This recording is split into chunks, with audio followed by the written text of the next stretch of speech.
대단히 감사드립니다, 의원님. 네. 네, 반갑습니다. 방금 소개받은 황문규라고 합니다. 먼저 이 자리를 마련해 주신 박은정 의원님께 대단히 감사의 말씀을 드립니다. 박은정 의원님, 김용민 의원 그리고 우리 황운하 의원님께서는 검찰개혁이 여기까지 오는데 이 세 분이 없었으면 여기까지 어떻게 왔을까라고 생각할 정도입니다. 이 자리를 빌어서 다시 한번 감사의 말씀을 드립니다. 개혁에는 항상 반발과 저항이 뒤따랐습니다. 1982년 야간 통행금지 해제할 때 대한민국이 범죄가 판치는 세상이 될 것이다 라고 얘기했습니다. 언론을 찾아보면 나옵니다. 1991년 지방자치제 부활을 할 때도 마찬가지입니다. 대한민국이 산산조각이 날 것이다 라고 했습니다. 북한에 나라를 갖다 바치려는 계획이다 라는 얘기까지 있었습니다. 최근 지기현 판사가 윤석열의 구속 취소를 결정할 때 논란이 되었던 구속영장 실질심사 그 기간 계산할 때 문제가 됐었는데요. 구속영장 실질심사제를 1997년에 도입했었습니다. 이 영장 실질심사제를 도입한 것은 피의자의 인권 보호를 도입한 것이죠. 그런데 도입 직후 검찰은 영장 실질심사제에 반대했습니다. 폐지해야 된다고 주장했습니다. 왜? 수사기관의 인력 낭비가 심각하다. 범죄 수사에 막대한 지장을 초래해서 강력 범죄가 급증하고 있다고 주장했습니다. 국회 회의록에 기재된 문장입니다. 그래서 영장 실질심사 제도를 사실상 폐지해야 된다고 했습니다. 그래서 97년 말에 후퇴합니다. 그로부터 다시 10년 뒤에서야 지금 우리가 하고 있는 구속영장 실질심사제가 그때 다시 되살아납니다. 개혁은 저항과 반발이 뒤따르는데요. 거기에 굴복하지 말고 계속 이어가야 됩니다. 아까 우리 김용민 의원께서 검찰 개혁을 했더라도 그 개혁 조치를 이행을 안 할 것이다. 해태를 할 가능성이 높다고 하셨는데 그것 때문에 정권 초에 검찰 개혁을 해야 됩니다. 그래야지 이 정권에서 검찰 개혁 설계한 것이 실제 이행되기까지 계속 체킹할 것이기 됩니다. 자료는 그 핵심 자료는 35페이지부터 있고요. 하나씩 말씀드리겠습니다.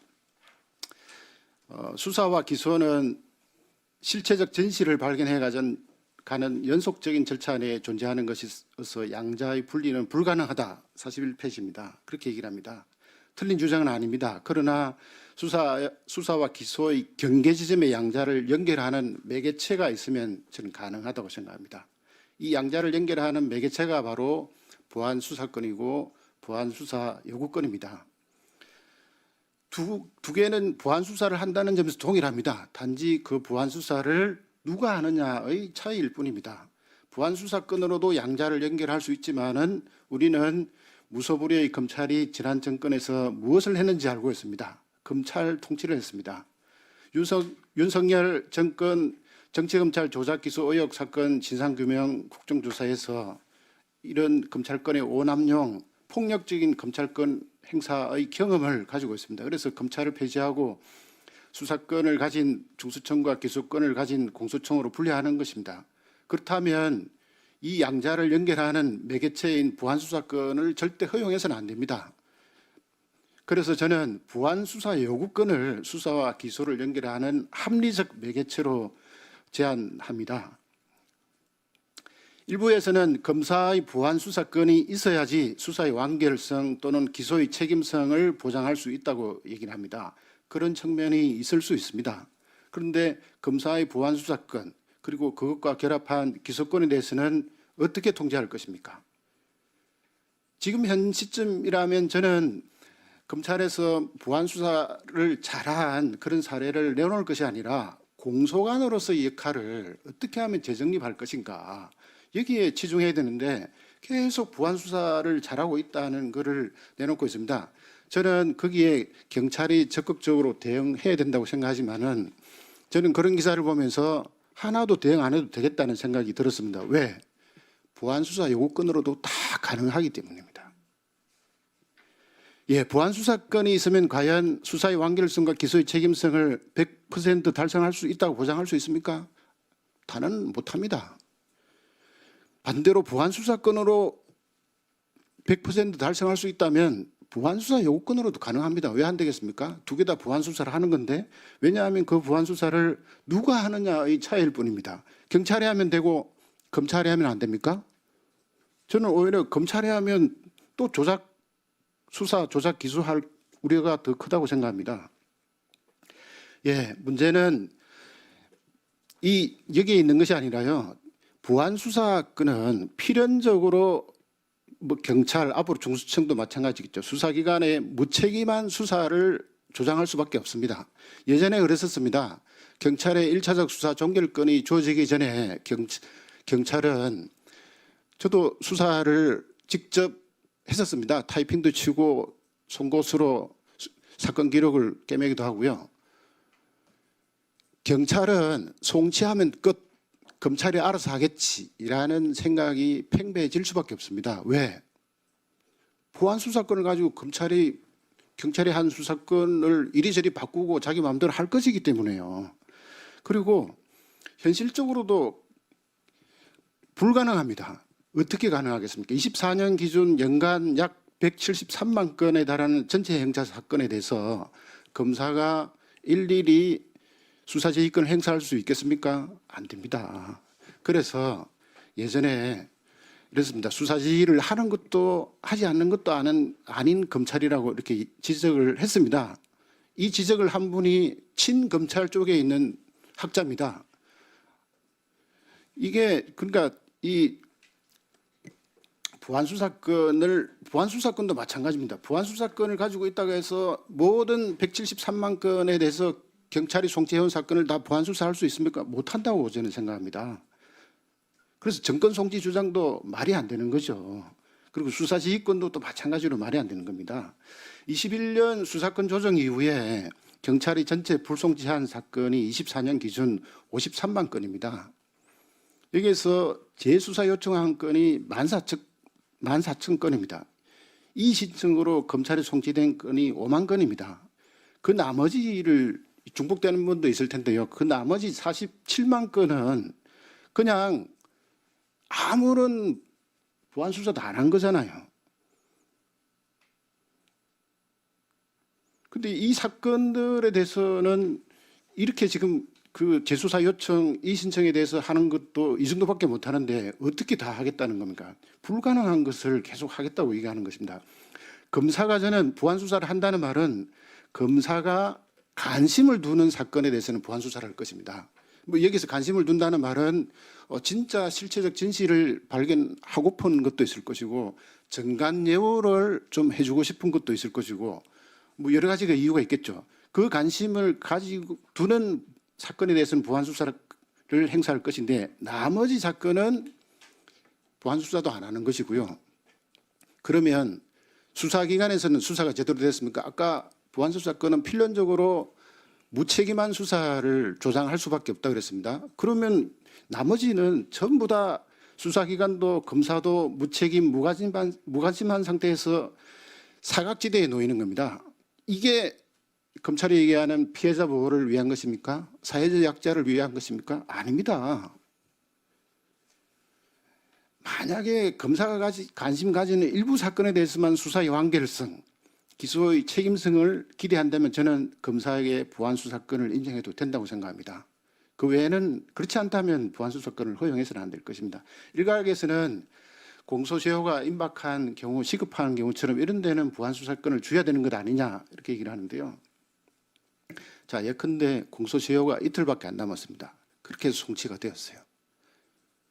그 짧은 시간에 검사가 보안수사를 통해서 뭘 할 수가 있습니까? 수사를 해본 사람은 다 알잖아요. 뭘 할 수 있습니까? 이틀 동안에. 우리 박완정 의원님 해보셨으니까 알 거잖아요. 못합니다. 아무것도. 오히려 그동안 수사를 한 경찰 얘기를 들어야죠. 더더욱. 자, 지금 이틀밖에 안 남았는데 당신이 생각했을 때는 어때요? 그래서 혐의점을 더 판단해서 그걸 토대로 약간 부족하지만은 기소를 하고 난 뒤에 시간을 벌어서 증거를 더 수집할 가능성이 있는가 없는가 이에 따라서 기소를 하든 불기소를 해야 되는 것 아니겠습니까? 그렇게 해야 되는 것이지 그 짧은 시간에 검찰이 보안 수사를 할 수 있다는 말은 이틀 동안 검찰이 보안 수사를 할 수 있다는 말은 당연히 경찰도 했겠지 왜 안 했겠습니까? 예. 그리고 뭐 사이버 범죄, 기술 유출 등 디지털 증거 그리고 고도의 전문성이 요구된 기술 경제 범죄 보안 수사로 다 할 수 있습니다. 그리고 검사 이외에 법적 자문을 받을 곳이 검사밖에 없습니까? 우리 송지원 경정 변호사 자격을 가진 경찰 아닙니까? 그리고 임용 1년 된 검사가 수사 경력 10년 가진 경찰보다 수사관보다 더 법적 수사를 더 잘할 수 있습니까? 법적 능력이 뛰어나다고 볼 수 있나요? 말이 안 되는 겁니다. 그 전제 자체가 잘못된 거예요. 서로가 부족한 부분이 있으면 서로 협력하고 보완해야 되는 것이지 어떻게 경찰은 안 돼, 검찰은 가능해 이런 논리가 되게 허구이라는 걸 저는 말씀드리고 싶습니다. 그래서 저는 형사소송법 개정을 통해서 검사의 직접 보안수사권을 원칙적으로 폐지하고 보안수사 요구권으로 일어나 하는 입법적 결단이 필요하다고 생각합니다. 그래서 형사소송법 196조의 검사의 수사 규정을 삭제를 해야 되고요. 197조 2 보안수사 요구 규정을 개정해야 됩니다. 보안수사 요구 규정도 지금 수사 지연의 요인으로 지적되는 보안수사 요구 방식을 현재의 사건 결정 대신 주임검사 미제로 처리토록 함으로써 보안수사 요구 이후에도 검사가 계속 그 사건에 대해서 책임성을 가질 수 있도록 해야 되고요.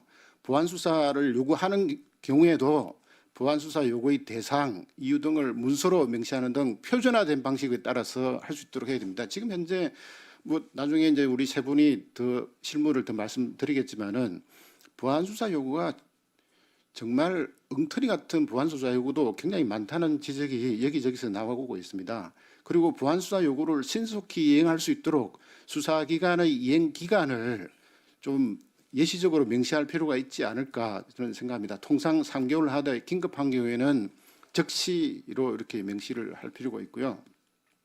만약에 정당한 이유 없이 이행하지 않는다면 해당 경찰관의 직무 배제 또는 교체 요구를 명시해서 보안수사 요구의 실효성을 강화할 필요가 있다고 생각합니다. 그리고 197조의 3 시정조치 요구 그리고 245조의 7 고소인의 이의 신청 245조의 8 재수사 요청 규정에 따라서 검사에게 송치된 사건을 그럼 어떻게 할 것이냐. 왜냐하면 기존에는 송치가 되면 검사가 보안수사권을 활용했었습니다.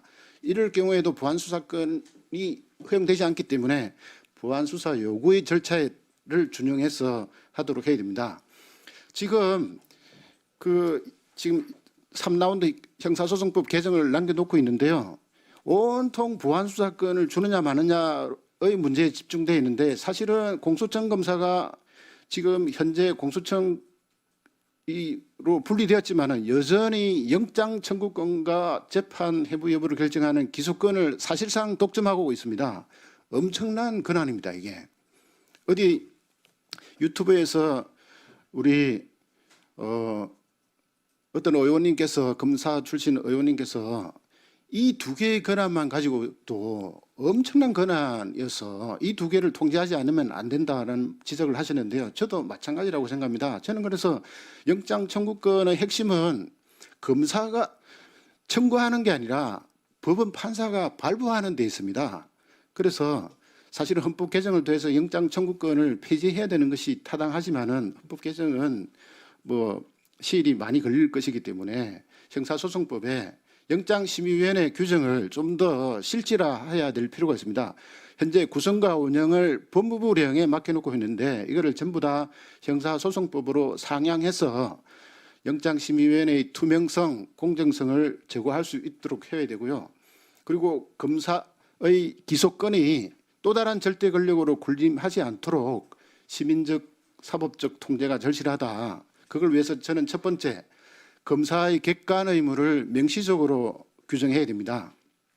검사가 실체적 진실 발견을 위한 것이라면 피고인에게 불리한 증거뿐만 아니라 유리한 증거도 법원에 제출을 해야 될 의무를 부과해야 되고요. 뭐 이거는 수사관도 마찬가지입니다. 지금은 없는데 수사관도 실체적 진실 발견 과정에서 피해자에게 유리한 증거를 수집했다면 그거를 검사에게 제출을 하도록 해야 되겠죠. 이 두 개의 규정을 저는 명문 규정으로 도입해야 된다고 생각합니다. 이 두 개의 규정은 단순히 선언적으로 규정한다 하더라도 지금 현재 법 왜곡죄가 신설되어 있다는 점을 감안하면 이 검사의 객관 의무 규정은 엄청난 효과를 저는 발휘할 것이라고 생각합니다. 두 번째, 재정 신청을 전면 확대해야 되고요.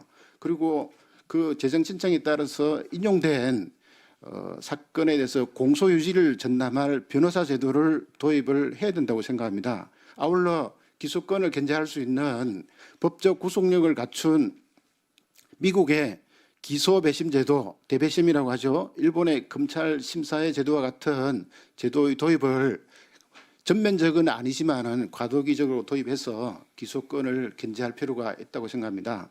특사경에 대한 지휘 감독권을 공소청법에 초안에는 두었다가 폐지했습니다. 대통령께서 지시한 부분 때문에 그게 이제 폐지된 것으로 보는데요. 형사소송법에 여전히 특사경에 대한 검사의 수사지휘권이 남아 있습니다. 형사소송법 개정을 하지 않으면 특사경에 대한 검사의 수사지휘권이 여전히 작동한다는 점을 관가해서는 안 될 것이고요.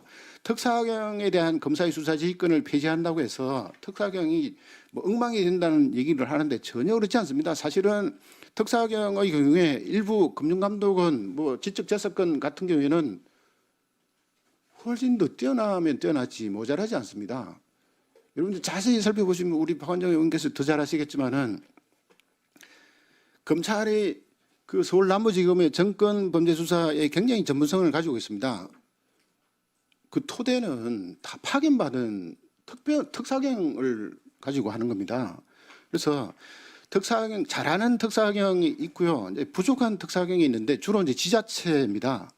그러나 지자체도 서울특별시의 경우에는 민생사법경찰단을 특별히 운영하고 있습니다. 독립된 조직으로. 그래서 서울특별시 민생사법경찰단은 특사경의 전문성이 뛰어납니다. 수사 능력도 가지고 있고요. 그리고 제주특별자치도의 경우에는 자치경찰로 편입했습니다. 그래서 이거는 뭐 제주특별자치도의 자치경찰단 소속 특사경은 검찰에서 인정했습니다. 굉장히 전문성이 뛰어나다. 그런 것처럼 지금 자치경찰제도 실시하고 있지 않습니까? 뭐 그 대통령 공약에서도 언급한 것처럼 자치경찰제를 실질화한다고 했으니까 이런 부분도 한번 검토할 필요가 있다고 생각합니다.